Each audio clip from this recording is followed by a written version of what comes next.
ये स्टूडेंट्स मैं 9th question करवा रही हूँ 12.3 का। पहले A B and C D are two diameters. ये फिगर है, ए बी और सी डी एक सर्कल का डायामीटर है।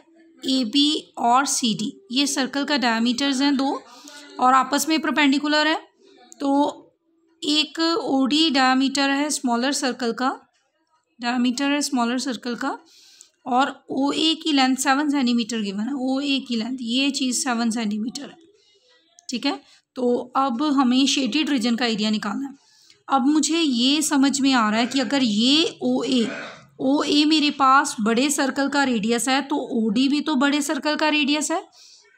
अगर ये 7 होगा तो ये भी तो 7 होगा, ठीक है।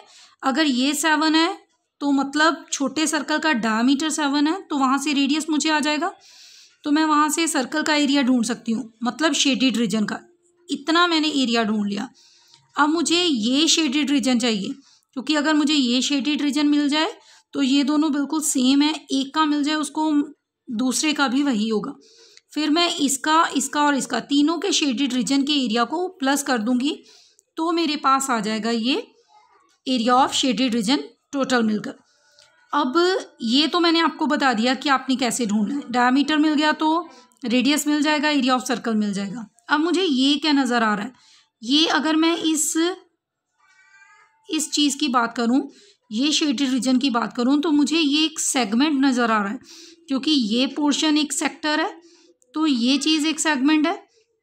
तो सेगमेंट का एरिया मैं कैसे ढूंढूंगी, area of sector minus area of triangle. Area of sector के लिए मुझे क्या क्या चीज़ चाहिए होती है, थीटा और रेडियस। थीटा मेरे पास है क्योंकि परपेंडिकुलर उन्होंने बोला है, तो यहाँ पे 90 डिग्री होगा। थीटा मेरे पास है, रेडियस भी मेरे पास है 7, तो आ जाएगा एरिया ऑफ सेक्टर। फिर बात करेंगे एरिया ऑफ ट्राइंगल की। Area of triangle 1/2 base into height. मैं ये वाला फॉर्मूला यहाँ पे क्यों बोल रही हूँ, क्योंकि राइट एंगल ट्राइंगल है, तो राइट एंगल ट्राइंगल में half into base into height लिख सकते हैं। अब इस ट्राइंगल का बेस भी 7 है, हाइट भी 7 है, क्योंकि ये भी तो उसका रेडियस है बड़े सर्कल का, ठीक है। तो इजीली मुझे एरिया ऑफ सेगमेंट मिल जाएगा। करते हैं स्टार्ट। बहुत इजी क्वेश्चन है, इम्पॉर्टेंट भी है। हाँ जी, देखो मैंने ये रफ से फिगर बनाई है, और मैंने यहाँ पे लिखा है बिकॉज ओ ए इसकी वैल्यू मुझे 7 सेंटीमीटर की बनती है। अगर ये 7 है, ये भी 7 होगा, ये भी 7 होगा, ये भी 7 होगा, क्योंकि ये सारे बड़े सर्कल के रेडियस हैं।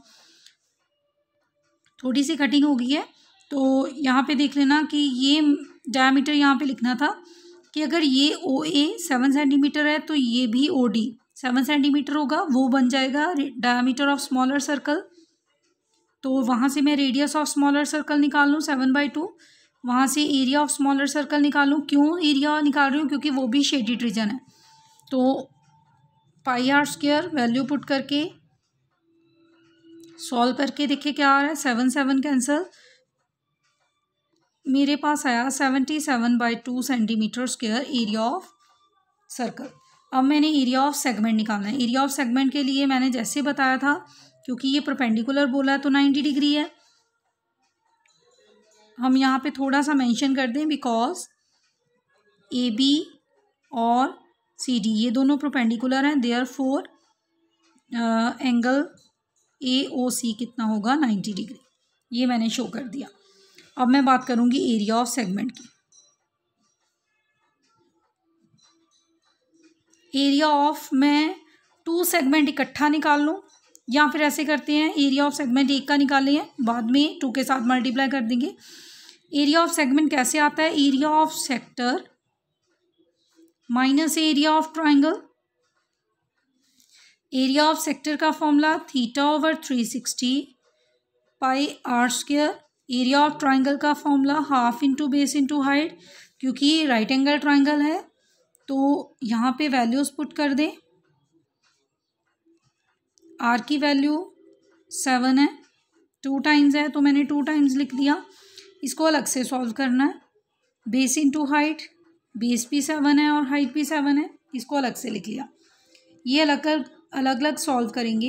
ये मेरे पास आ गया कैंसिल करके, फर्स्ट ब्रैकेट में आ गया मेरे पास 77/2, ठीक है, माइनस ये कट नहीं हो रहा है, 49/2। मैं एलसीएम लूँ तो मेरे पास आ रहा है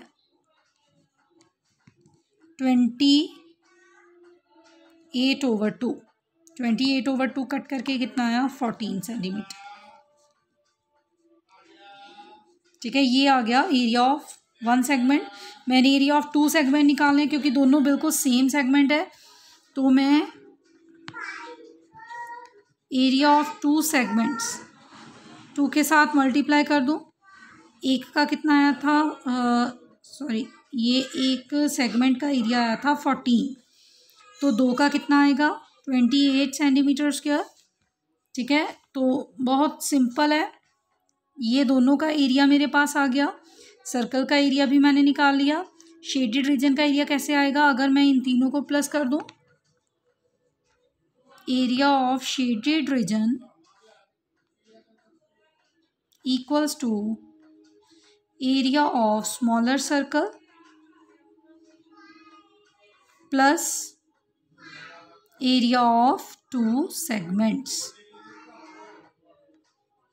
वैल्यूज पुट कर दूं। एरिया ऑफ स्मॉलर सर्कल मेरे पास आया था 77/2 और एरिया ऑफ 2 सेगमेंट्स आया है 28। अब इसका एलसीएम लेकर मैं अगर सॉल्व करूं, एलसीएम लेने की बजाय मैं इसको पॉइंट में कन्वर्ट कर दूं, थोड़ा इजी बन जाएगा। ये बनेगा 38.5 प्लस 28। अब इन दोनों को अगर मैं प्लस करूं तो ये बन रहा है 66.5 सेंटीमीटर स्क्वायर। ये आ गया शेडेड पोर्शन का एरिया। ये आंसर।